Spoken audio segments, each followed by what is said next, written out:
Pronti? 1, 2, 3.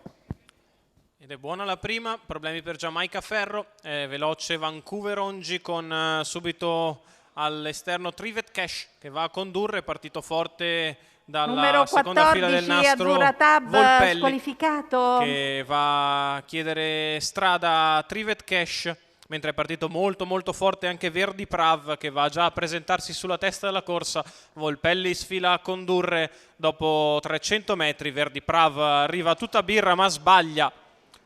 Verdi Prav, allora Numero rimane così 15, al comando Verdi Prav, Volpelli, a largo squalificato. Unicum RL lungo la corda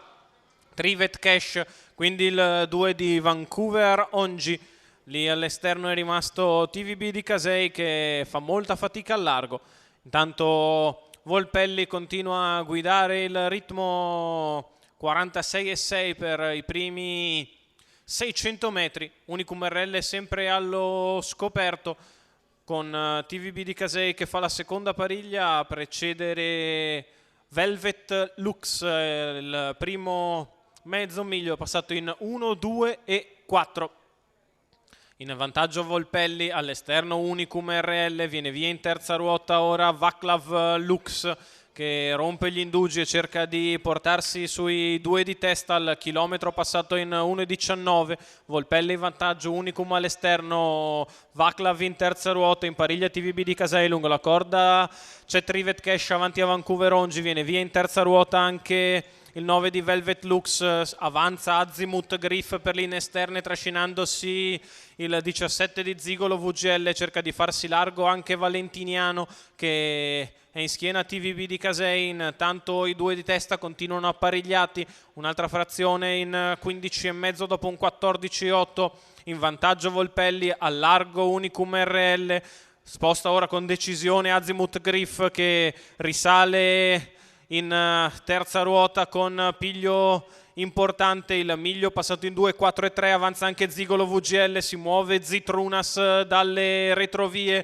intanto Volpelli ha debellato Unicum RL, deve vedersela ora con Azimut Griff, Zigolo VGL che sposta in terza ruota, poi ancora Zitrunas, di dentro c'è sempre Trivet Cash, la retta d'arrivo con in vantaggio Volpelli nei confronti di Azimut, a largo c'è Zigolo in mezzo alla pista, Zitrunas, Volpelli che si difende da Zigolo, arriva Zigolo sul palo, Zigolo, VGL, Marco Stefani stampano il fuggitivo Volpelli, 1,17,9 ragguaglio cronometrico con 34 alla chiusa per il successo del allievo della società di allenamento di Michele Favaron, i colori della scuderia Mart, lo speed a centropista di Zigolo VGL. Da vedere se giravano i nastri, ha girato e come, ha seguito Azimut Griff, nel finale è venuto a battere Volpelli, il quale è ancora secondo, al terzo il solito Zitrunas, esperto di questi schemi. Il successo però è tutto di Zigolo VGL, 17, 10, 16, 13, 4, probabilmente l'ordine d'arrivo del quintè, da ovviamente verificare il tutto. In ogni caso il risultato provvisorio è 17, 10, 16, 13, 4 con fotografia probabilmente per il quarto posto tra il 13 e il 4.